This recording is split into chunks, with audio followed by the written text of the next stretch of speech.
नमस्कार साथियों, स्वागत है आपका ऑनलाइन स्टडी ग्रुप में। आज हम लोग इस वीडियो के माध्यम से घटना चक्र की दृष्टि 2022 को देखेंगे और इसके अंतर्गत आज हम लोग उत्तर प्रदेश परिदृश्य को कवर करेंगे।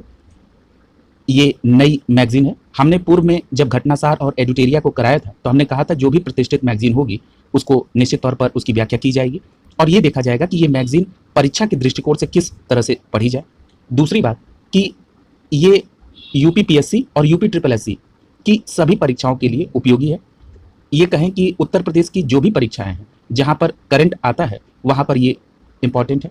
दूसरी बात कि जो लोग नए जुड़े हैं चैनल के साथ उनको ये बताना है कि इसके पूर्व में घटनासार के भी उत्तर प्रदेश स्पेशल और अन्य पार्ट को भी कर दिया गया है, वो प्लेलिस्ट में है, उसको आप कवर कर सकते हैं। साथ ही साथ उत्तर प्रदेश की जो स्टैटिक पार्ट है, यानी कि जो कि आप कह सकते हैं कि यूपी जीके के जो प्रश्न हैं जो पूर्व में विभिन्न आयोगों में पूछे गए हैं उसको भी कंप्लीट करा दिया गया है, वो भी प्लेलिस्ट से आप कंप्लीट कर सकते हैं।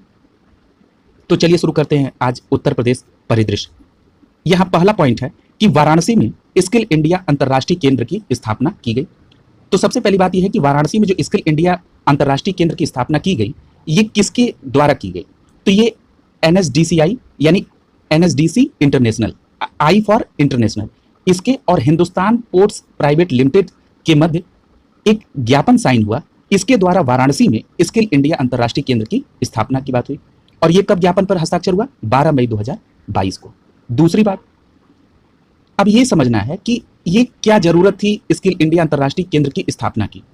तो इस केंद्र को अंतर्राष्ट्रीय कौशल की मांग के अनुसार जैसे यूएई, कनाडा, ऑस्ट्रेलिया और अन्य खाड़ी देश में रोजगार हेतु भारतीय युवाओं को प्रशिक्षण प्रदान करेगा। ये केंद्र का मुख्य उद्देश्य है।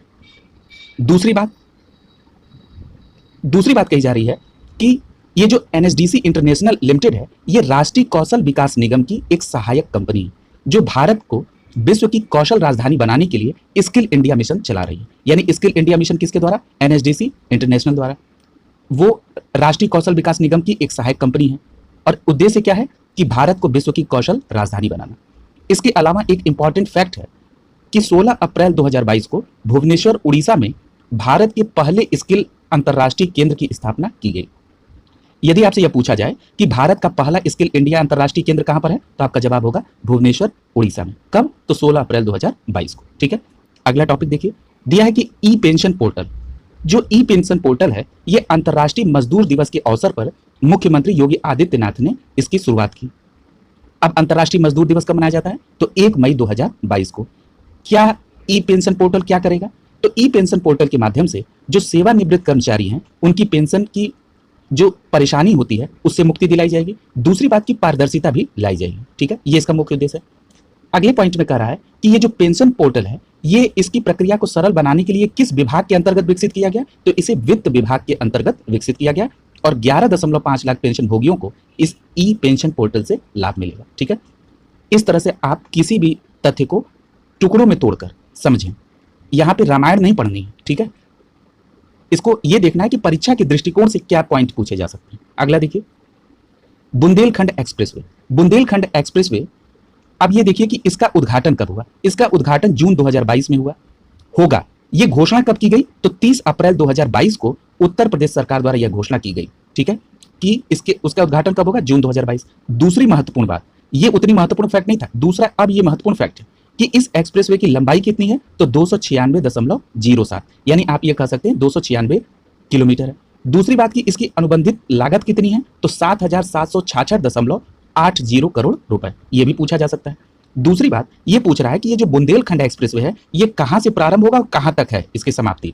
तो अगर इसकी स्टार्टिंग देखें तो चित्रकूट में एक जगह है जिसका नाम है भरतकूप। तो ये चित्रकूट के भरतकूप से शुरू होगा और समाप्ति होगी इटावा के कुदरैल में। ठीक है, इतनी बात समझ में आ गई। दूसरी बात कि इसमें कितने जिले शामिल हैं? तो याद रखिएगा, पहले संख्या समझ लीजिए कि बुंदेलखंड एक्सप्रेसवे में 7 जिले हैं। कौन कौन से? चित्रकूट, बांदा, हमीरपुर, महोबा, जालौन, औरैया और इटावा।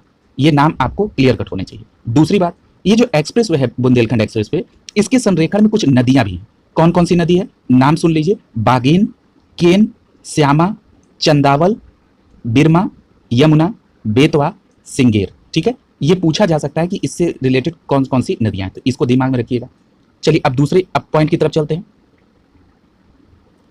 अब अगला टॉपिक है इंडिया स्मार्ट सिटी अवार्ड प्रतियोगिता 2020। ये जो इंडिया स्मार्ट सिटी अवार्ड प्रतियोगिता है, इसके शॉर्ट फॉर्म क्या है? ISAC। ठीक है। अब ये देखिए, ये अप्रैल 18 से 20 अप्रैल 2022 में सूरत गुजरात में एक सम्मेलन हुआ। इस सम्मेलन का नाम क्या था? स्मार्ट सिटी स्मार्ट शहरीकरण सम्मेलन। कहां पर हुआ? सूरत गुजरात में। और किसके द्वारा इसका आयोजन किया गया? तो आवास एवं शहरी मंत्रालय के द्वारा। और इसमें सहयोग किसका लिया गया? तो Surat smart city corporation development limited का। यानी क्या कहा जा रहा है कि 18 से 20 अप्रैल 2022 को सूरत गुजरात में एक सम्मेलन हुआ जिसका नाम है स्मार्ट सिटी स्मार्ट शहरीकरण। ये Surat smart city corporation development limited के सहयोग से आवास एवं शहरी मामलों के मंत्रालय भारत सरकार द्वारा इसका आयोजन किया गया। दूसरी बात क्या देखनी है कि इसी सम्मेलन में, किस सम्मेलन में? स्मार्ट सिटी स्मार्ट शहरीकरण सम्मेलन में ISAC यानी इंडिया स्मार्ट सिटी अवार्ड प्रतियोगिता, ठीक है, 2020 की घोषणा की गई और उत्तर प्रदेश को सर्वश्रेष्ठ राज्य का पुरस्कार प्रदान किया गया। ये इसलिए परीक्षा के दृष्टिकोण से महत्वपूर्ण है। दूसरी बात कि जो ये ISAC 2020 पुरस्कार दिया जा रहा है, इसमें उत्तर प्रदेश को कुछ और शहरों को भी कुछ विशेष विषयवार दिया गया है। चलिए उसको देख लीजिए, चार्ट के माध्यम से दिया है। यदि हम अर्थव्यवस्था के विषय में देखें तो आगरा का दूसरा स्थान है। अगर हम जल विषय के अंतर्गत देखें तो वाराणसी का पहला स्थान है। कोविड नवाचार पुरस्कार में वाराणसी को मिला है। कोविड नवाचार पुरस्कार में सहारनपुर को पहला स्थान चौथे राउंड में मिला और स्मार्ट सिटीज लीडरशिप पुरस्कार में वाराणसी को मिला दूसरा स्थान। यानी कुल मिला के वाराणसी को 3 जगह पर यह पुरस्कार मिला। ठीक है, ये याद रखिएगा। अगला टॉपिक है राज्य ऊर्जा और जलवायु सूचकांक। ये जो राज्य ऊर्जा जलवायु सूचकांक है, सबसे महत्वपूर्ण बात यह है कि जो इसका पहला राउंड है, इसका शुभारंभ किसने किया? पहले तो ये पूछ सकता है, तो आपका सीधा जवाब हो जाएगा कि नीति आयोग ने शुभारंभ किया। और पूछेगा कब, तो आप बता दीजिएगा कि 11 अप्रैल 2022 को। दूसरी बात कि इस रिपोर्ट में उत्तर प्रदेश को किस श्रेणी में रखा गया? तो आपका जवाब होगा लक्ष्य प्राप्तकर्ता की श्रेणी में, यानी अचीवर की श्रेणी में। दूसरी बात कि अगर ये पूछ दे कि इस सूचकांक में, किस सूचकांक में, राज्य ऊर्जा जलवायु सूचकांक में उत्तर प्रदेश का कौन सा स्थान है, तो आपका सीधा आंसर होगा 13वां स्थान है। स्कोर पूछ दे तो 41 स्कोर है। ठीक है, अगला देखिए ऑपरेशन कायाकल्प। अब सबसे महत्वपूर्ण बात यह है कि ये ऑपरेशन कायाकल्प किससे संबंधित है? ठीक है, तो ये ऑपरेशन कायाकल्प माध्यमिक विद्यालय में आधुनिक सुविधाओं को सुनिश्चित किए जाने के लिए संबंधित है। दूसरी बात, अप्रैल 2022 में इस बात की घोषणा की गई कि राज्य में 30,000 माध्यमिक विद्यालय में आधुनिक सुविधाएं दी जाएंगी। संख्या भी बता दी गई 30,000। अब ये आधुनिक सुविधा का मतलब क्या है? आधुनिक सुविधा का मतलब है कि इन माध्यमिक विद्यालयों में स्मार्ट कक्षाएं बनेंगी, खेल के मैदान होंगे, उचित शौचालय की व्यवस्था होगी, पुस्तकालय की व्यवस्था होगी, कंप्यूटर प्रयोगशालाएं बनेंगी, कला कक्षाएं होंगी। इस तरह की आधुनिक सुविधाएं ऑपरेशन कायाकल्प के द्वारा माध्यमिक विद्यालय में होगी। दूसरी बात कि ये उत्तर प्रदेश सरकार द्वारा ऑपरेशन कायाकल्प की शुरुआत 2019 में की गई थी। ठीक है, अगले टॉपिक पे चलते हैं। दिया है कि लखनऊ में राष्ट्रीय रोग नियंत्रण केंद्र स्टैब्लिश किया गया। ठीक है, अब देखिए ये जो राष्ट्रीय रोग नियंत्रण केंद्र है, ये उत्तर प्रदेश सरकार ने लखनऊ में इसकी स्थापना की मंजूरी दे दी। अब ये कब मंजूरी मिली? अप्रैल 2022 में। यानी अगर कभी आपसे ये पूछा जाए कि राष्ट्रीय रोग नियंत्रण केंद्र कहां पर स्थित है उत्तर प्रदेश में, तो आपका सीधा जवाब हो जाएगा लखनऊ में। ठीक है, यानी इंग्लिश में इसको क्या कहते हैं? National centre for disease control. दूसरी बात कि यह देश भर में स्थापित होने वाले कुल 6 केंद्रों में से एक है। ठीक है, क्योंकि आप देख रहे हैं राष्ट्रीय शब्द लगा हुआ है यहाँ, यानी कि इसके देश भर में कुल 6 केंद्रों में से एक केंद्र लखनऊ में होगा। दूसरी बात कि यह सरोजनी नगर में है। ठीक है, ये उतना महत्वपूर्ण नहीं। अगला देखिए दस्तक अभियान। दस्तक अभियान का संबंध किससे है? तो दस्तक अभियान उत्तर प्रदेश सरकार द्वारा चलाया जा रहा है। पहली बात तो ये पूछ सकता है कि निम्नलिखित में से दस्तक अभियान किस राज्य से, तो आप सीधे कह देंगे उत्तर प्रदेश। फिर पूछेगा कि किस लिए चलाया जा रहा है, तो ये जल जनित और वेक्टर जनित बीमारियों के प्रसार को रोकने के लिए दस्तक अभियान चलाया जा रहा है। ठीक है, अब दूसरी बात कि इस अभियान का उद्देश्य क्या है कि प्रदेश के लोगों को encephalitis, malaria, dengue, filaria, chikungunya सहित जो संचारी रोग हैं उनसे सुरक्षा प्रदान की जा सके। ये दस्तक अभियान का उद्देश्य है। अगला देखिए, कह रहा है गीतांजलि की कृति रेत समाधि। यानी क्या कह रहा है? कह रहा है कि एक उपन्यास है जिसका नाम है रेत समाधि। इसको किसने लिखा? तो गीतांजलि श्री ने लिखा। दूसरी बात यह है कि इस गीतांजलि श्री कृत रेत समाधि उपन्यास के अंग्रेजी अनुवाद टॉम्ब ऑफ सैंड, ठीक है, टॉम्ब ऑफ सैंड को बुकर पुरस्कार के शीर्ष 6 दावेदारों में शामिल किया गया। ठीक है, दूसरी बात कि टॉम्ब ऑफ सैंड हिंदी की पहली रचना है जिसे अंतर्राष्ट्रीय बुकर पुरस्कार के 6 दावेदारों में शामिल किया गया। ये एक बात और महत्वपूर्ण है कि ये जो रेत समाधि का अंग्रेजी अनुवाद टॉम्ब ऑफ सैंड है, ये किसके द्वारा इसका अंग्रेजी अनुवाद किया गया? इसका अंग्रेजी अनुवाद डेजी रॉकवेल के द्वारा किया गया। ठीक है। दूसरी बात ये पूछ सकता है कि हाल ही में चर्चा में रही एक उपन्यासकार रेत समाधि जिसकी लेखिका गीतांजलि श्री हैं, उत्तर प्रदेश के किस जिले से संबंधित? तो आपका सीधा जवाब हो जाएगा मैनपुरी से। इनका जन्म 1957 को मैनपुरी में हुआ था। ठीक है, इतनी बात को आपको इसके संदर्भ में देखना है।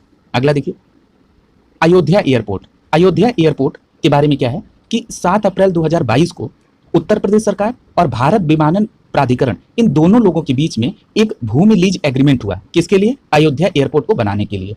दूसरी बात कि ये जो अयोध्या एयरपोर्ट है, ये प्रदेश में लखनऊ, वाराणसी, कुशीनगर और जेवर के बाद 5वां अंतर्राष्ट्रीय हवाई अड्डा होगा। ये बात आपको ध्यान में रखनी है कि 5 अंतर्राष्ट्रीय, 5वां है कौन सा? अयोध्या एयरपोर्ट। इसके अलावा कौन कौन से 4 हैं? लखनऊ में, वाराणसी में, कुशीनगर में और जेवर में। दूसरी बात कि इस हवाई अड्डे का आधिकारिक नाम 2021 में ही डिसाइड कर दिया गया था। क्या? मर्यादा पुरुषोत्तम श्रीराम अंतर्राष्ट्रीय एयरपोर्ट। पूरा नाम याद रखिएगा, मर्यादा पुरुषोत्तम श्रीराम अंतर्राष्ट्रीय एयरपोर्ट, ये अयोध्या एयरपोर्ट का नाम है। दूसरी बात आपको याद रखनी है कि वर्तमान में 9 हवाई अड्डे संचालित हैं और 10 हवाई अड्डों के विकास कार्य चल रहा है। ठीक है। अगला देखिए, कह रहा है कि जेम पोर्ट से खरीदारी में उत्तर प्रदेश शीर्ष पर है। अभी उत्तर प्रदेश सरकार ने एक आंकड़ा उपलब्ध कराया है कि 5 वर्षों में जेम पोर्टल पर जो खरीदारी की गई उसमें उत्तर प्रदेश देश में सबसे शीर्ष स्थान पर है। दूसरी बात कि इसमें दूसरे स्थान पर गुजरात है और तीसरे स्थान पर मध्य प्रदेश है। अब ये बात आती है कि जेम पोर्टल को लॉन्च कब किया गया था? तो जेम पोर्टल को 2016 में सरकारी खरीद प्रक्रिया को पारदर्शी बनाने के लिए लॉन्च किया गया था। ठीक है। अब अगला देखिए, लोक निर्मला सम्मान 2022। ये लोक निर्मला सम्मान जो है ये किसको दिया गया? तो ये लोक निर्मला सम्मान 2022 एक लोक गायिका हैं शारदा सिन्हा, इनको दिया गया। दूसरी बात कि किसके द्वारा दिया गया? तो उत्तर प्रदेश राज्यपाल आनंदीबेन पटेल द्वारा दिया गया। दूसरी बात कि उत्तर प्रदेश संगीत नाटक अकादमी में ये पुरस्कार दिया गया और किसको दिया गया? शारदा सिन्हा को, और उनको सम्मान के साथ 1 लाख रुपए दिए गए। ये जो शारदा सिन्हा हैं जिनको लोक निर्मला सम्मान 2022 मिला है, ये मैथिली भोजपुरी की लोक गायिका है। ठीक है, इतनी बात याद रखनी। अब देखिए यहाँ पे थोड़ा सा कोरिलेट करना पड़ेगा आपको। यहाँ अभी आपने एक नाटक अकादमी का नाम कोट किया है, उत्तर प्रदेश संगीत नाटक अकादमी। तो पूछा जा सकता है कि उत्तर प्रदेश संगीत नाटक अकादमी की स्थापना कब हुई? तो आपका सही जवाब क्या हो जाएगा? इसकी स्थापना कब हुई? 13 नवंबर 1963 को। कब हुई? 13 नवंबर 1963 को। और कहां पर स्थित है? तो ये स्थित है लखनऊ में। ठीक है, इतनी बात को आपको यहां पर ध्यान में रखना होगा। अब आगे चलिए, अगला देखते हैं। अगला है कि तीसरा राष्ट्रीय जल पुरस्कार उत्तर प्रदेश को सर्वश्रेष्ठ पुरस्कार मिला। क्या है भाई? देखिए, रामनाथ कोविंद जो भारत के राष्ट्रपति हैं, इन्होंने विज्ञान भवन नई दिल्ली में तीसरे राष्ट्रीय जल पुरस्कार समारोह की विजेताओं को पुरस्कार दिया। कब दिया? 29 मार्च 2022 को। और इसमें जल संरक्षण की दिशा में सबसे अच्छा सर्वश्रेष्ठ प्रदर्शन काम करने के लिए सर्वश्रेष्ठ राज्य की श्रेणी में उत्तर प्रदेश को पहला पुरस्कार दिया गया। ठीक है, यही हेडिंग में दिया है कि तीसरा राष्ट्रीय जल पुरस्कार में उत्तर प्रदेश को सर्वश्रेष्ठ राज्य किस दिशा में? जल संरक्षण के क्षेत्र में। अब देखिए, इसी श्रेणी में राजस्थान और तमिलनाडु को क्रमशः दूसरा और तीसरा स्थान मिला। यानी जल संरक्षण की दिशा में बेहतर प्रदर्शन करने के लिए सर्वश्रेष्ठ राज्य के तौर पर पहला पुरस्कार उत्तर प्रदेश, दूसरा राजस्थान और तीसरा तमिलनाडु को।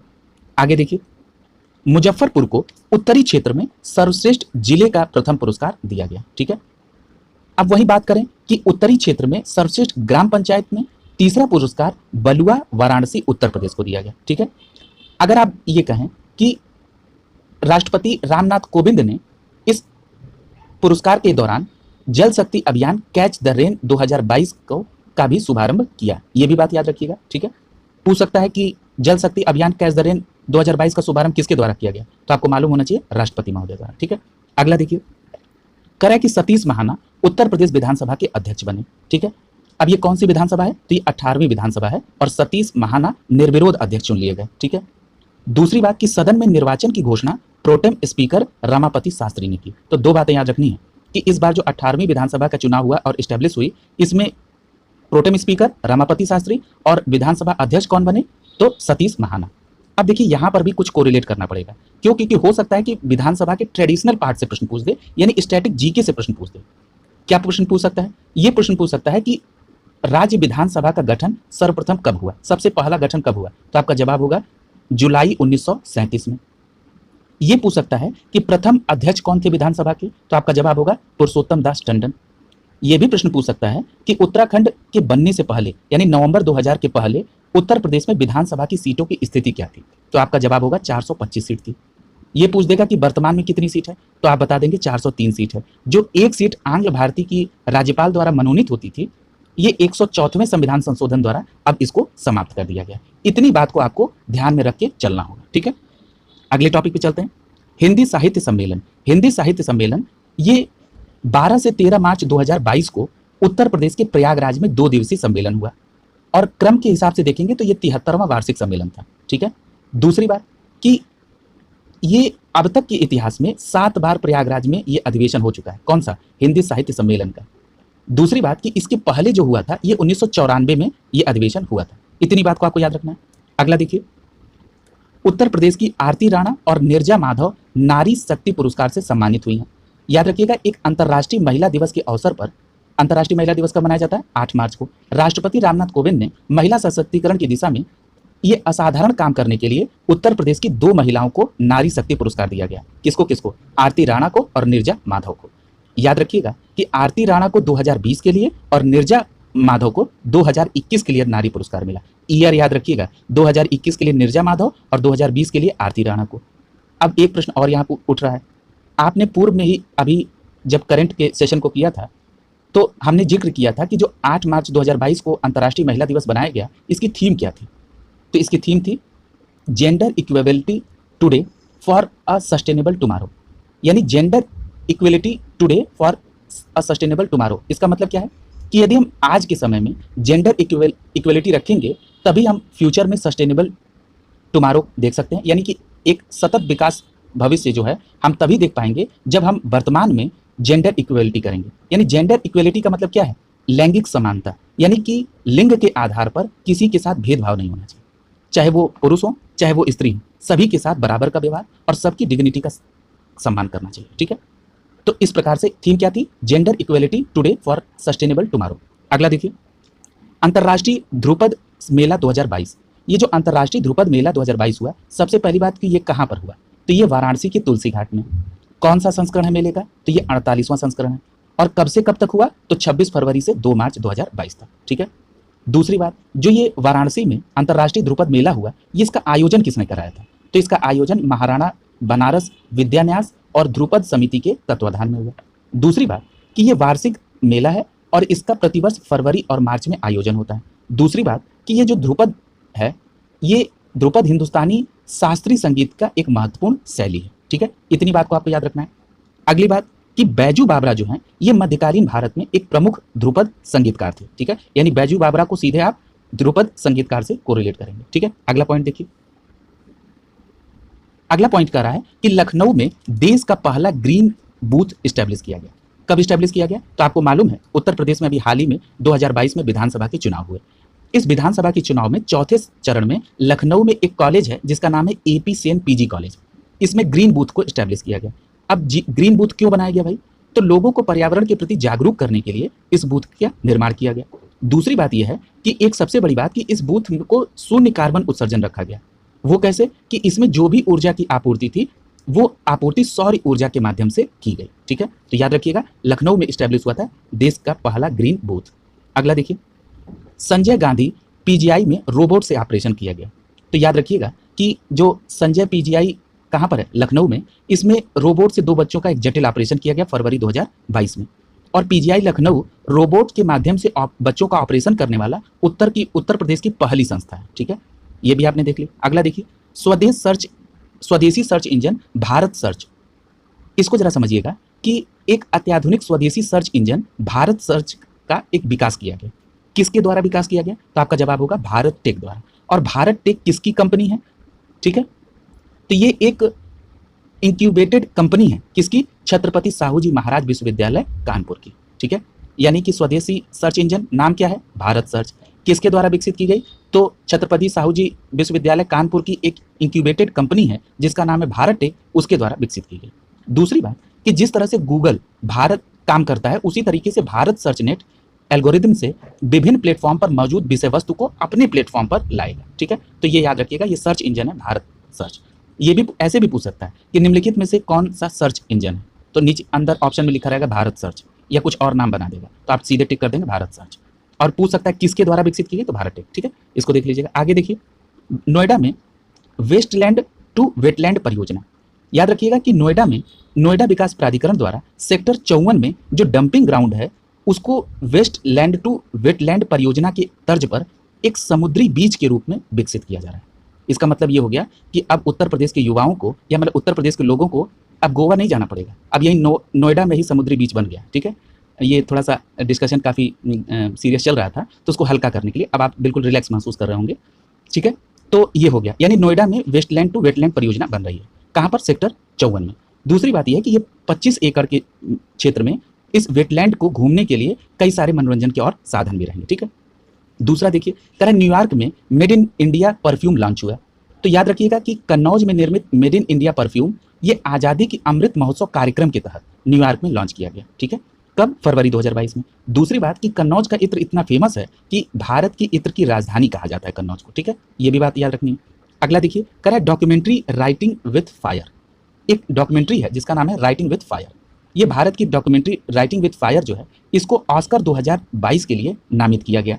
हालांकि ये पुरस्कार जीतने में असफल रही, लेकिन राइटिंग विथ फायर जो है उत्तर प्रदेश के चित्रकूट के प्रकाशित खबर लहरिया से संबंधित है, यानी उन पर आधारित है। किस पर? खबर लहरिया पर। ठीक है, दूसरी बात, अगर ये पूछे कि ये जो डॉक्यूमेंट्री है राइटिंग विथ फायर जो कि चित्रकूट के खबर लहरिया पर आधारित है, इसके निर्देशक कौन है, तो इसके निर्देशक हैं रिंटू थॉमस और सुस्मित घोष। ठीक है, रिंटू थॉमस और सुस्मित घोष। अगला देखिए, ये जो खबर लहरिया अखबार है इसको सिर्फ दलित महिलाओं द्वारा संचालित किया जाता है। ठीक है, और दूसरी बात कि राइटिंग विथ फायर ये जो डॉक्यूमेंट्री है ये सनडांस फिल्म फेस्टिवल 2021 में वर्ल्ड सिनेमा डॉक्यूमेंट्री श्रेणी में ऑडियंस अवार्ड और स्पेशल जूरी अवार्ड भी इसने जीता है। ठीक है, ये भी फैक्ट याद रखना आपको।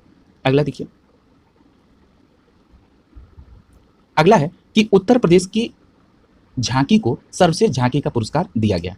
याद रखिएगा जो गणतंत्र दिवस 2022 में हुआ इसमें सर्वश्रेष्ठ झांकी और सर्वश्रेष्ठ मार्चिंग टुकड़ी का परिणाम घोषित किया गया। किसके द्वारा? रक्षा मंत्रालय द्वारा। याद रखिएगा 4 फरवरी को। दूसरी बात, इस परिणाम में उत्तर प्रदेश की झांकी को सर्वश्रेष्ठ झांकी चुना गया। ठीक है, अब इस झांकी में जो उत्तर प्रदेश की झांकी थी इसमें किस विषय पर आधारित थी, तो आपका जवाब होगा कि एक जिला एक उत्पाद यानी वन डिस्ट्रिक्ट वन प्रोडक्ट और काशी विश्वनाथ धाम पर आधारित विषय था, जिस पर यह उत्तर प्रदेश की झांकी गणतंत्र दिवस 2022 में बनी थी, जिसको प्रथम पुरस्कार मिला। अब यहाँ पर एक प्रश्न आपको कोरिलेट करना होगा। मैंने करंट कराते समय आपको बताया था कि एक जिला एक उत्पाद यानी वन डिस्ट्रिक्ट वन प्रोडक्ट की ब्रांड एम्बेसडर किसी को बनाया गया। किसको? कंगना रनौत को। ठीक है, याद करिएगा। ठीक है, याद रखिएगा। अगला देखिए, करा कि श्रीलाल शुक्ल स्मृति इफ्को साहित्य सम्मान 2021। ये जो श्रीलाल शुक्ल स्मृति इफ्को साहित्य सम्मान 2021 है ये रांची के कथाकार हैं जिनका नाम है शिवमूर्ति, इनको प्रदान किया गया। ठीक है, और ये कब दिया गया? 31 जनवरी 2022 को, और ये 2021 के लिए दिया गया। याद रखिएगा, रांची के कथाकार शिवमूर्ति को। अगला देखिए, ब्रज की 84 कोस परिक्रमा मार्ग, इसके लिए 7 जनवरी 2022 को केंद्रीय नितिन गडकरी साहब ने इस बात की घोषणा की। क्या? कि हम ब्रज के 84 कोस परिक्रमा मार्ग का निर्माण करेंगे, और ये मार्ग अयोध्या के 84 कोस परिक्रमा मार्ग के तहत विकसित होगा, और मथुरा के अलावा ये मार्ग राजस्थान और हरियाणा के सीमावर्ती क्षेत्र से भी होकर गुजरेगा। ठीक है, दूसरी बात कि इस मार्ग को राष्ट्रीय राजमार्ग के रूप में घोषित किया जाएगा और भारतमाला परियोजना के चरण 2 में शामिल किया जाएगा। ठीक है, इतनी बात को आपको इतने पॉइंट में देखना है। अगला देखिए, मैनपुरी स्थित सैनिक स्कूल का नाम परिवर्तित कर दिया गया। ठीक है, क्या कर दिया गया? तो नाम परिवर्तित किया गया और जनरल बिपिन रावत के नाम पर इसको रख दिया गया। ठीक है, जो मैनपुरी में सैनिक स्कूल है। ठीक है, याद रखिएगा कि जनरल बिपिन रावत भारत के पहले चीफ डिफेंस थे यानी सीडीएस थे। दूसरी बात कि इनका हाल ही में एक हेलीकॉप्टर दुर्घटना में इनकी दुखद मृत्यु हो गई। दूसरी बात कि अब फिर यहाँ को रिलेट करना है क्या कि जनरल बिपिन रावत को पद्म विभूषण अवार्ड प्रदान किया गया मरणोपरांत। किस क्षेत्र में? सिविल सेवा के क्षेत्र में। ठीक है, यानी आपको ये मालूम है कि इस बार 4 लोगों को पद्म विभूषण मिलेगा, जिसमें से जनरल बिपिन रावत को मरणोपरांत सिविल सेवा के क्षेत्र में मिलेगा। अब यहाँ पर एक और बात को रिलेट कर दीजिए। क्या आप उत्तर प्रदेश से स्पेशल पढ़ रहे हैं तो पद्म विभूषण में भी 2 लोग हैं जिनको उत्तर प्रदेश से संबंधित हैं, उनको भी पद्म विभूषण मिला है। कौन कौन? एक नाम है राधे श्याम खेमकर का।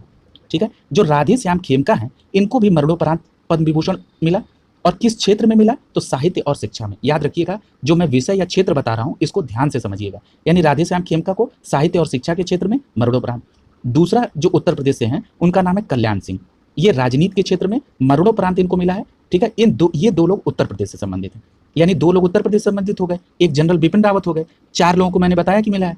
तो एक कौन बच गए, तो वो है प्रभा अत्रे। ये प्रभा अत्रे महाराष्ट्र के हैं और इनको कला क्षेत्र में मिला है। याद रखिएगा कि जो 4 लोग हैं इनमें बाकी 3 लोग मरणोपरांत हैं और ये जीवित हैं, ठीक है, ये बात याद रखिएगा।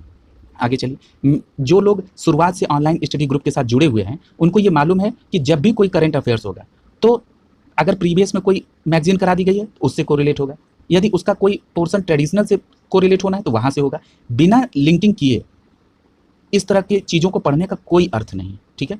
इसलिए आप भी पढ़ते समय इन बातों का ध्यान रखेंगे और जो लोग नए देख रहे हैं, वीडियो पे आए हैं, वो लोग चैनल को सब्सक्राइब कर लें और ऑल नोटिफिकेशन को दबा लें ताकि आपको रेगुलर वीडियोस मिलती रहे और आप समय से इसको कर ले जाएं। अगला टॉपिक है कि आगरा मास्टर प्लान 2031। ये आगरा विकास प्राधिकरण द्वारा आगरा मास्टर प्लान 2031 को सार्वजनिक किया गया कब, 5 जनवरी 2022 को। और इस मास्टर प्लान में पहली बार ताज धरोहर क्षेत्र का गठन किया गया, ठीक है। अगला टॉपिक है मेजर ध्यानचंद खेल विश्वविद्यालय। ये जो मेजर ध्यानचंद खेल विश्वविद्यालय है इसका शिलान्यास प्रधानमंत्री द्वारा किया गया।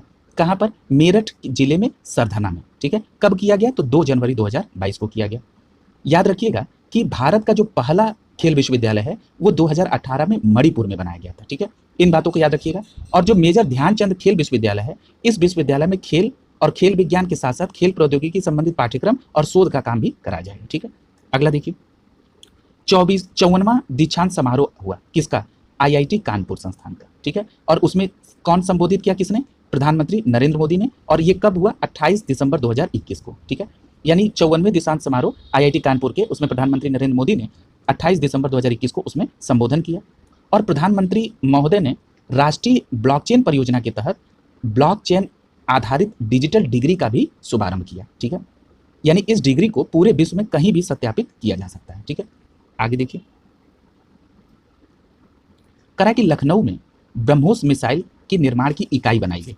किसके द्वारा इसका आधारशिला रखी गई, तो केंद्रीय रक्षा मंत्री द्वारा लखनऊ में ब्रह्मोस एरोस्पेस क्रूज मिसाइल के निर्माण की इकाई के लिए आधारशिला रखी गई। इसके साथ ही साथ DRDO के रक्षा प्रौद्योगिकी परीक्षण केंद्र की भी आधारशिला रखी गई। यानी अगर आपसे ये पूछा जाए कि ब्रह्मोस एयर क्रूज मिसाइल के निर्माण इकाई की आधारशिला, तो लखनऊ में। DRDO के रक्षा प्रौद्योगिकी परीक्षण केंद्र की आधारशिला लखनऊ में। किसके द्वारा, राजनाथ सिंह द्वारा, रक्षा मंत्री। अगला देखिए, करा वाराणसी में विभिन्न परियोजनाओं का शिलान्यास और उद्घाटन किया गया। किसके द्वारा, प्रधानमंत्री द्वारा।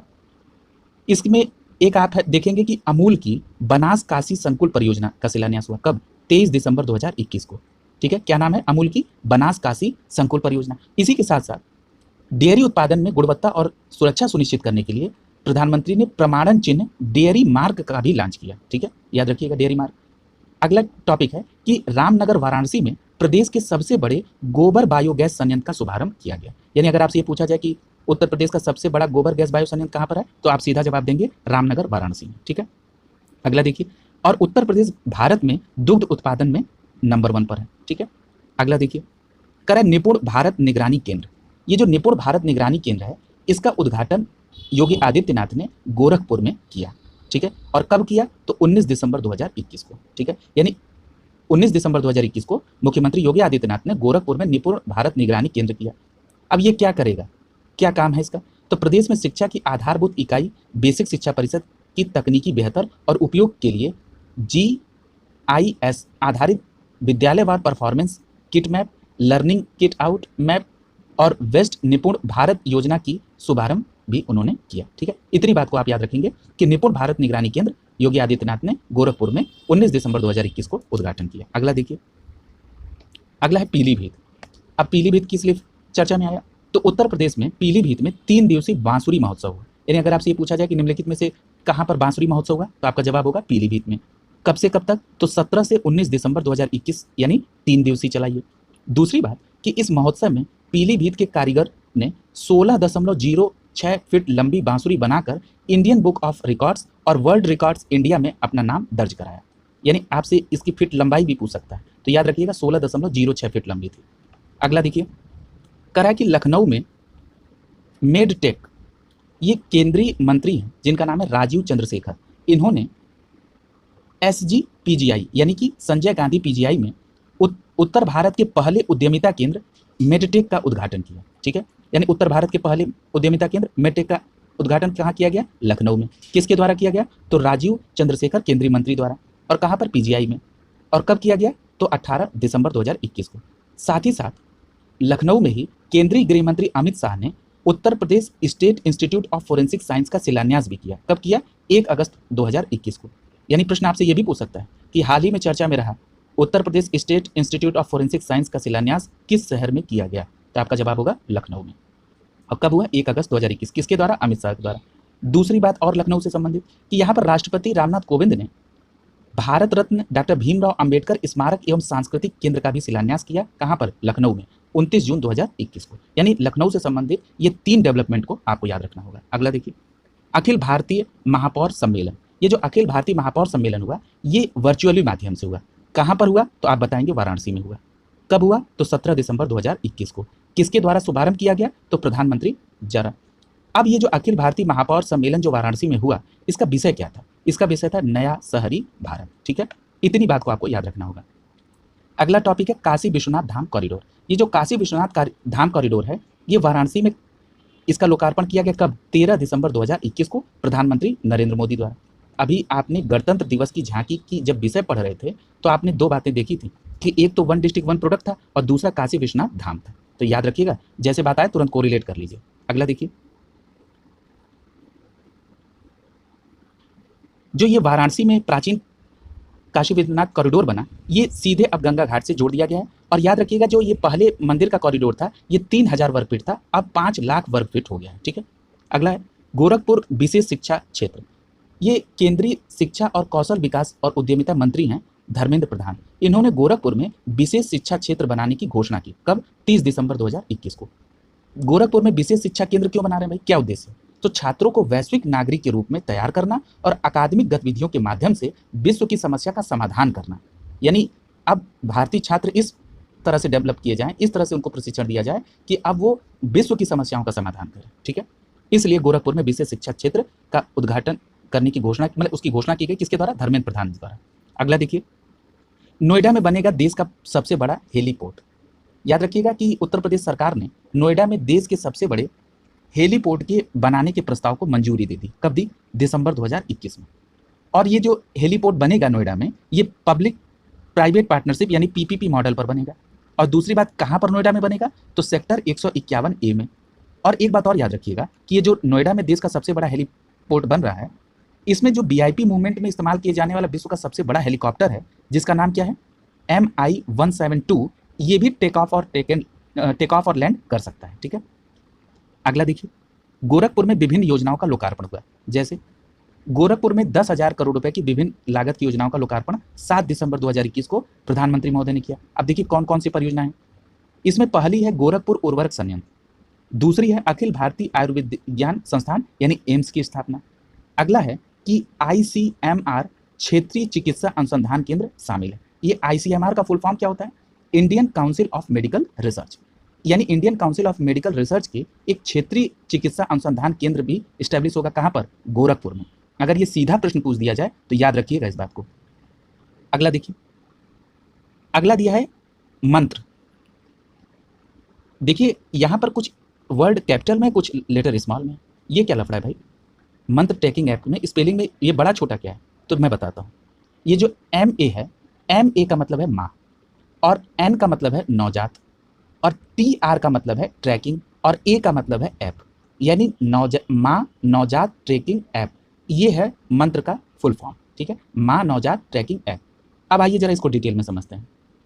योगी आदित्यनाथ ने 5,000 नवीन स्वास्थ्य उपकेंद्रों और 15 BSL और 2 प्रयोगशालाओं तथा माँ नवजात ट्रैकिंग ऐप मंत्र का लोकार्पण किया। कब किया, दिसंबर 2021 में। ठीक है, अगला देखिए, डॉक्टर राजेंद्र प्रसाद के नाम पर राष्ट्रीय विधि विश्वविद्यालय होगा।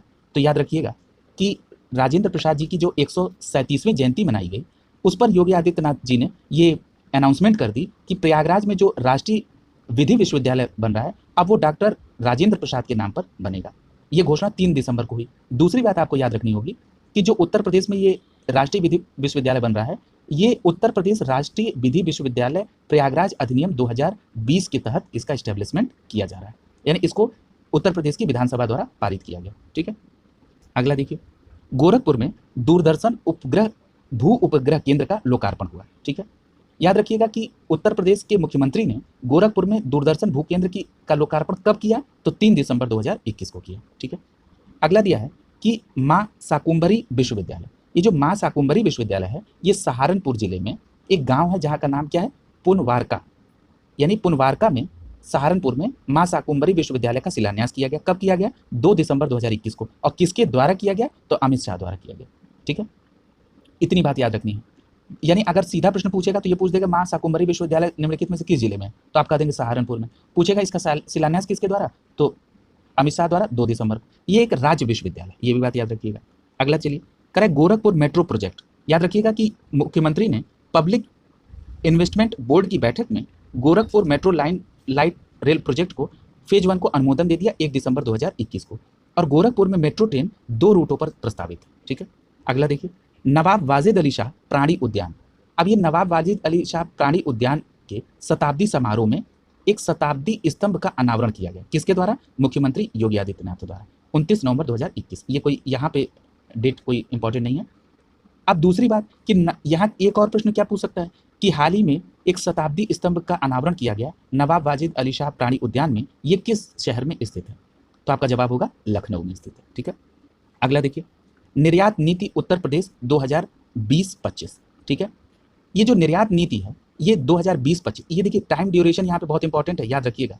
ये इसका निर्णय 23 नवंबर 2021 को लिया गया कि अब हम उत्तर प्रदेश सरकार एक निर्यात नीति उत्तर प्रदेश बनाएगी, जो ड्यूरेशन क्या रहेगा 2020 से 25, और पहली बार इतनी विस्तृत निर्यात नीति बनाई गई।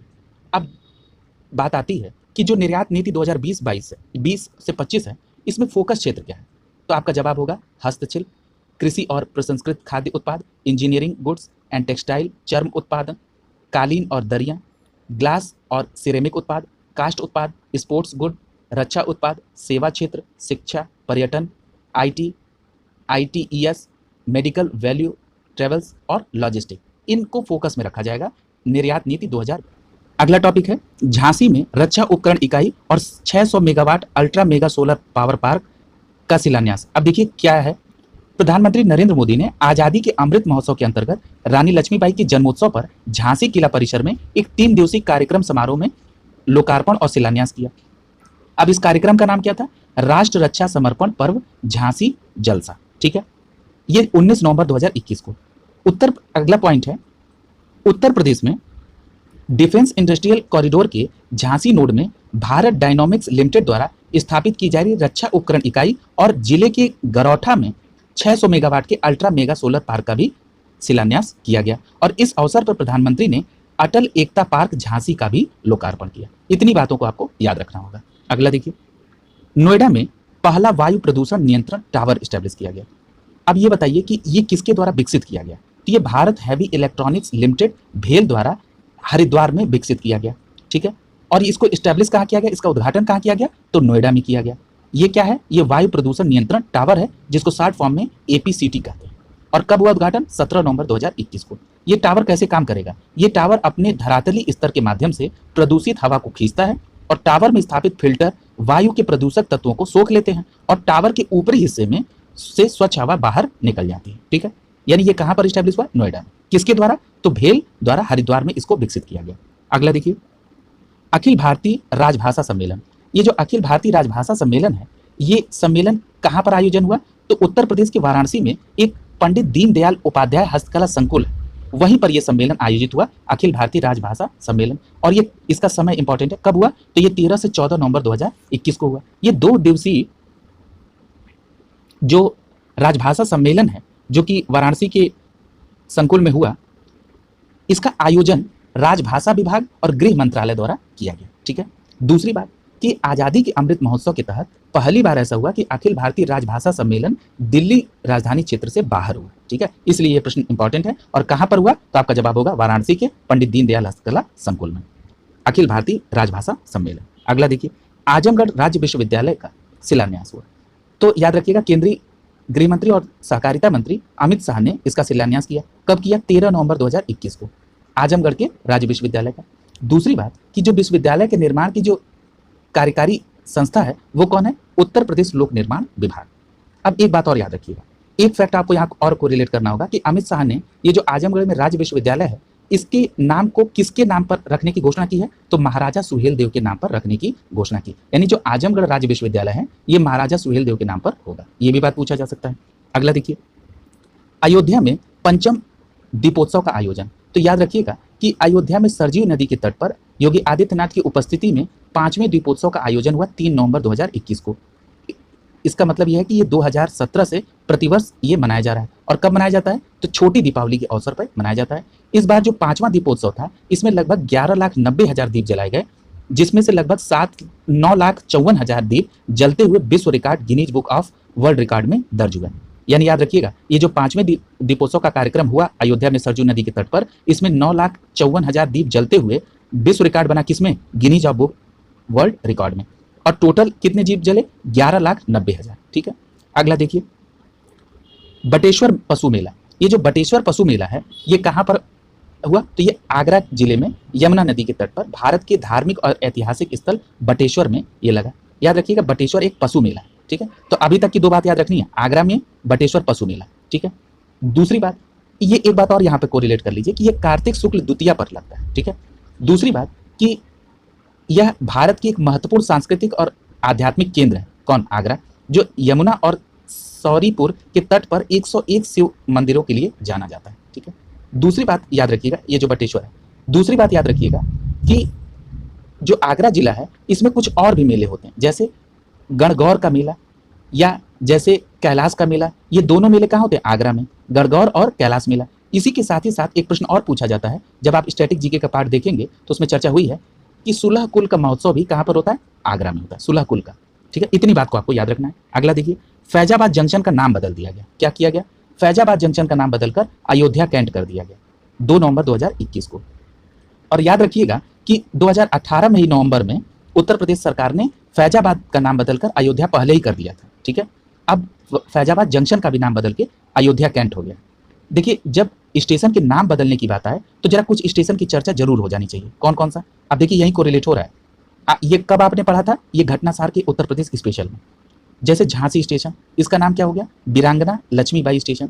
जैसे एक स्टेशन आपने पढ़ा था लखनऊ वाराणसी रोड पर एक स्टेशन पड़ता है दांदूपुर स्टेशन। ये दांदूपुर स्टेशन का नाम माँ बाराही देवी के नाम पर रखा गया। वहीं मड़ुआडीह स्टेशन का नाम अब बनारस हो गया है। इन बातों को भी याद रखना होगा। ठीक है, अगला देखिए, उत्तर प्रदेश में पारदर्शी कंपोजिट सिलेंडर। ठीक है, तो ये मुख्यमंत्री योगी आदित्यनाथ ने पारदर्शी कंपोजिट सिलेंडर लॉन्च किया कब? 1 नवंबर 2021 को। यानी पारदर्शी दिखाई देगा आर पार। और इसका निर्माण किसके द्वारा होगा? IOCL यानी इंडियन ऑयल कॉर्पोरेशन लिमिटेड। और इसे इंडियन एजेंसी द्वारा लखनऊ, गोरखपुर, प्रयागराज, वाराणसी और कानपुर में घर घर पहुंचाने की योजना है। तो याद रखिएगा इसको भी। अगला है जलवायु परिवर्तन सम्मेलन 2021। ये योगी आदित्यनाथ ने लखनऊ में एक इंदिरा गांधी प्रतिष्ठान है उसमें शुभारंभ किया। किसका? उत्तर प्रदेश लखनऊ जलवायु परिवर्तन सम्मेलन का। अब ये सम्मेलन कब आयोजित हुआ? तो 28 से 29 अक्टूबर 2021 को। ठीक है, अगला देखिए, ये जो 2 दिवसीय सम्मेलन का आयोजन है ये पर्यावरण, वन और जलवायु विभाग उत्तर प्रदेश द्वारा जर्मन डेवलपमेंट एजेंसी के सहयोग के साथ किया गया। ठीक है, तो याद रखिएगा, जो जलवायु परिवर्तन सम्मेलन लखनऊ में हुआ जिसका शुभारंभ 28 से 29 अक्टूबर 2021 को योगी आदित्यनाथ ने किया, ये पर्यावरण, वन, जलवायु उत्तर प्रदेश और जर्मन डेवलपमेंट एजेंसी के द्वारा किया गया। ठीक है, दूसरी बात यहाँ कि 5 वर्ष में 100 करोड़ पेड़ लगाने से संबंधित एक पुस्तक थी जिसका नाम क्या था? वृक्षारोपण जन आंदोलन 2021। इसका भी विमोचन मुख्यमंत्री द्वारा किया गया। दूसरी बात कि मुख्यमंत्री ने इस अवसर पर कार्बन न्यूट्रल ऐप को भी लॉन्च किया और प्रदेश में 3 इको पर्यटन सर्किट का भी शुभारंभ किया। ठीक है, इन बातों को याद रखिएगा। अगला देखिए, प्रदेश में 9 मेडिकल कॉलेज का लोकार्पण किसके द्वारा किया गया? प्रधानमंत्री द्वारा। कहां से किया गया? तो सिद्धार्थनगर जिला उत्तर प्रदेश में है, वहां पर 9 मेडिकल कॉलेज का लोकार्पण हुआ। कब हुआ? 25 अक्टूबर 2021 में। अब ये 9 मेडिकल कॉलेज कहां कहां पर है? सिद्धार्थनगर में है, दूसरा एटा में, हरदोई में, प्रतापगढ़ में, देवरिया में, गाजीपुर में, मिर्जापुर में, फतेहपुर में और जौनपुर में। ठीक है, अगला देखिए, कुशीनगर अंतर्राष्ट्रीय हवाई अड्डे का उद्घाटन किया। ये उद्घाटन किसके द्वारा किया गया? तो नरेंद्र मोदी द्वारा। ये जो उद्घाटन हुआ ये कहां पे हुआ? तो कुशीनगर में। कब हुआ? 20 अक्टूबर 2021 को। और इसी अवसर पर प्रधानमंत्री ने राजकीय मेडिकल कॉलेज कुशीनगर का भी शिलान्यास किया। और याद रखिएगा कि कुशीनगर अंतर्राष्ट्रीय हवाई अड्डे का प्रदेश का 9वां कार्यरत हवाई अड्डा होगा। ठीक है, ये फैक्ट जरूर याद रखिएगा। अगला देखिए, 6ठी बटालियन हाल ही में उत्तर प्रदेश सरकार ने अयोध्या में उत्तर प्रदेश विशेष सुरक्षा बल, जिसको शॉर्ट फॉर्म में आप क्या कहते हैं, यूपीएसएसएफ, यानी Uttar Pradesh special security force, इसकी 6ठी बटालियन का स्थापित करने का निर्णय लिया गया। कहां पर स्थापित होगी, अयोध्या में, ये इंपॉर्टेंट। दूसरा कि जो यूपीएसएसएफ है इसका गठन सितंबर 2020 में हुआ था। अब इसका गठन करने के पीछे कारण क्या था, तो कारण यह था कि जैसे कोर्ट हुआ, प्रमुख धार्मिक स्थल हुए या कोई महत्वपूर्ण प्रतिष्ठान है, इसकी सुरक्षा के लिए इसका एस्टेब्लिशमेंट किया गया। कब, सितंबर 2020 में। दूसरी बात कि जून 2021 में जब इसका एस्टेब्लिशमेंट हो गया, उसके बाद यूपीएसएसएफ ने 5 बटालियन गठित किए। अब ये बटालियन कहाँ कहाँ है, अभी 6ठी तो अयोध्या में हो गई, एक है लखनऊ में, दूसरी है गोरखपुर में, तीसरी है प्रयागराज में, चौथी है मथुरा में और 5वीं है सहारनपुर में। याद रखिएगा, हो सकता है कि ये पूछ दे कि उत्तर प्रदेश में जो यूपीएसएसएफ की जो बटालियन है निम्नलिखित में से किस शहर में नहीं है, और 3 दे दे और 1 न दे। इस दृष्टिकोण से आपको इन जिलों का नाम याद होना चाहिए, ठीक है, और मेन याद होना चाहिए कि 6ठी बटालियन अयोध्या में। अगला देखिए, उत्तर प्रदेश हिंदी संस्थान पुरस्कार 2020, 1 अक्टूबर 2021 को जो उत्तर प्रदेश में हिंदी संस्थान है, इसने वर्ष 2020 के लिए कुछ पुरस्कार की घोषणा की। आइए उसको देख लेते हैं। जो पुरस्कार की घोषणा की उसमें पहला पुरस्कार है भारत भारती सम्मान। इस भारत भारती सम्मान में 8 लाख रुपए दिए जाते हैं। अब ये होता है कि ये किसको दिया गया, तो 2020 के लिए पांडे शशिभूषण सितांशु को दिया गया। ये कहाँ से संबंधित है, अमृतसर से, ठीक है, यानी भारत भारती सम्मान 2020 पांडे शशिभूषण सितांशु को, जो अमृतसर से। अगर ये पूछे कि 2019 में ये पुरस्कार किसको दिया गया था, तो आप बताएंगे कि सूर्यबाला मुंबई को दिया गया था, ठीक है, इसमें 8 लाख रुपए। अगला है लोहिया साहित्य सम्मान, इसमें 5 लाख रुपए दिया जाता है, और ये किसे दिया गया 2020 के लिए, तो राम कठिन सिंह को, जो लखनऊ से संबंधित है। अगला है हिंदी गौरव सम्मान, जो 5 लाख रुपए दिए जाते हैं, और किसको दिया गया 2020 के लिए, तो भगवान सिंह को, जो गाजियाबाद से संबंधित है। अगला नाम है महात्मा गांधी साहित्य सम्मान, इसमें भी 5 लाख रुपए दिए गए, और किसको दिया गया 2020 के लिए, तो डॉक्टर महेंद्र मधुकर को। ये कहां से संबंधित है, तो मुजफ्फरपुर बिहार से संबंधित है। अगला है पंडित दीनदयाल उपाध्याय साहित्य सम्मान 2020, ये 5 लाख रुपए दिया गया डॉक्टर देवेंद्र दीपक को, जो भोपाल से संबंधित है। एक बात आपने गौर की होगी, अभी तक में केवल एक भारत भारती सम्मान है जिसमें 8 लाख दिया गया, बाकी सभी में 5-5 लाख रुपए दिया गया। तो अगर एक वो याद कर लें और बाकी के लिए 5 लाख, तो आपका काम आसान हो जाएगा। अगला देखिए,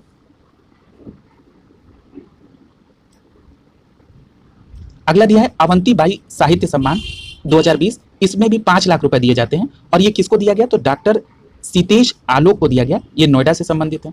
अगला नाम है राजसी पुरुषोत्तम दास टंडन सम्मान, इसमें भी 5 लाख रुपए दिया गया, और ये किसको दिया गया, गुजरात की एक प्रांतीय राष्ट्रभाषा प्रचार समिति है अहमदाबाद, ठीक है, इसको दिया गया राष्ट्रीय पुरुषोत्तम दास टंडन सम्मान 2020, यानी केवल एक सम्मान जो कि भारत भारती सम्मान है, उसमें 8 लाख रुपए दिया गया। अगला टॉपिक है, ये सम्मान वाला बहुत इंपॉर्टेंट है, राजा महेंद्र प्रताप सिंह राज्य विश्वविद्यालय। जो राजा महेंद्र प्रताप सिंह राज्य विश्वविद्यालय है, ये इसका शिलान्यास नरेंद्र मोदी जी द्वारा अलीगढ़ में किया गया, और कब किया गया, तो 14 सितंबर 2021 को। जो राजा महेंद्र प्रताप सिंह राज्य विश्वविद्यालय अलीगढ़ है, ये पश्चिमी उत्तर प्रदेश के हाथरस जिले के गुरसान रियासत के राजा थे, जिनके नाम पर इस विश्वविद्यालय का नाम पड़ा, ठीक है, याद रखिएगा ये भी बात। अगला है पोषण संवर्धन की ओर एक कदम अभियान। तो उत्तर प्रदेश में 1 जुलाई से लेकर 30 सितंबर 2021 के बीच 1 वर्ष से 5 वर्ष तक के जो गहन अति कुपोषित बच्चे थे या जो मध्यम अति कुपोषित बच्चे थे, इनके स्वास्थ्य में सुधार के लिए पोषण संवर्धन की ओर एक कदम नामक अभियान चलाया गया। ये जो पोषण संवर्धन की ओर एक कदम अभियान चलाया गया, ये कब से कब तक चला, इसका ड्यूरेशन इंपॉर्टेंट है, 1 जुलाई से 30 सितंबर 2021। फिर दूसरी बात क्या इंपॉर्टेंट है कि इसमें किस आयु वर्ग के, तो ये 1 वर्ष से 5 वर्ष तक के बच्चों के लिए, ठीक है। अगला देखिए, 16वां वार्षिक बहलर कछुआ संरक्षण पुरस्कार। ये जो 16वां वार्षिक बहलर कछुआ संरक्षण पुरस्कार है, ये किसको दिया गया, तो एक भारतीय जीव विज्ञानी है जिनका नाम है शैलेंद्र सिंह, इनको दिया गया। दूसरी बात, ये जो पुरस्कार है कछुआ संरक्षण के लिए, ये कछुआ संरक्षण के लिए और जीव विज्ञान का, इसे नोबेल पुरस्कार कहा जाता है, ठीक है, ये भी बात याद रखिएगा। और ये पुरस्कार जो है, ये गंभीर रूप से लुप्तप्राय कछुआ प्रजाति को विलुप्त होने से बचाने के लिए इनको दिया गया, किसको, शैलेंद्र सिंह को। अगर आपसे ये पूछे कि शैलेंद्र सिंह कहाँ के रहने वाले हैं, तो ये उत्तर प्रदेश में भारत और नेपाल की सीमा पर एक कतरनिया घाट वन्यजीव अभ्यारण्य, ठीक है, ये कतरनिया वन्यजीव अभ्यारण्य के पास एक छोटा सा गांव है, वहीं के रहने वाले हैं शैलेंद्र सिंह, ठीक है। अगला देखिए, करे उत्तर प्रदेश में संस्कृत संस्थान पुरस्कार 2020, ये कब दिया गया, तो 20 अगस्त 2021 को दिया गया, ठीक है। और ये जो किस संस्थान द्वारा, तो उत्तर प्रदेश संस्कृत संस्थान लखनऊ द्वारा। इस वर्ष का संस्थान का जो सर्वोच्च विश्व भारती पुरस्कार है, जिसकी राशि है 5,01,000, ये लखनऊ के प्रोफेसर ओम प्रकाश पांडे को दिया गया। अब देखिए, अभी आपने पढ़ा था उत्तर प्रदेश हिंदी संस्थान पुरस्कार, जिसमें कौन सा पुरस्कार दिया जाता है? भारत भारती सम्मान। 8 लाख रुपए दिया गया पांडे शशिभूषण सितांशु को, जो अमृतसर के हैं। और जो उत्तर प्रदेश संस्कृत संस्थान द्वारा दिया गया, ये विश्व भारती पुरस्कार किसको दिया गया? तो प्रोफेसर ओम प्रकाश पांडे को। और इसमें कितने रुपए दिए जाते हैं? 5,01,000। इसको कंपेयर कर लीजिएगा। दूसरा कि 2020 के लिए कुछ और पुरस्कार दिए गए, चलिए उनको भी देख लेते हैं। जैसे महर्षि वाल्मीकि पुरस्कार, तो महर्षि वाल्मीकि पुरस्कार किसके द्वारा? तो यही उत्तर प्रदेश संस्कृत संस्थान द्वारा। ये किसे दिया गया? तो डॉक्टर विशन लाल गौड़ को, जो गाजियाबाद से संबंधित है। अगला है महर्षि व्यास पुरस्कार, ये दिया गया डॉक्टर कमला पांडे को, जो वाराणसी से संबंधित है। एक और पुरस्कार दिया गया महर्षि नारद पुरस्कार, जो कि चंद्रगुप्त श्रीधर वडेरकर को दिया गया, जो नागपुर महाराष्ट्र से संबंधित है। ठीक है, तो इन बातों को भी याद रखिएगा, लेकिन मूल रूप से आप भारत भारती और विश्व भारती पुरस्कार जरूर कोरिलेट कर लीजिएगा और इन नामों को भी याद रखिएगा। अगला देखिए, आगरा में और प्रयागराज में औद्योगिक क्लस्टर की स्थापना की गई। यानी 1 अगस्त 2021 को केंद्र सरकार ने उत्तर प्रदेश को आगरा और प्रयागराज में 2 औद्योगिक विनिर्माण क्लस्टर को विकसित करने की अनुमति प्रदान की गई। ठीक है, इतना पार्ट जो है उत्तर प्रदेश से स्पेशल से रिलेटेड घटना चक्र में था। ये टोटल पार्ट उत्तर प्रदेश से रिलेटेड जो था वो कवर करा दिया गया पूरी विस्तृत व्याख्या के साथ। जहां जरूरत पड़ी वहां दूसरे मैगजीन को भी आपको लिंकअप करा दिया गया, जहां जरूरत पड़ी वहां स्टैटिक जीके को भी कोरिलेट करा दिया गया। आप लोग नियमित अपनी तैयारी को जारी रखें। ठीक है, शुभकामनाओं के साथ बहुत बहुत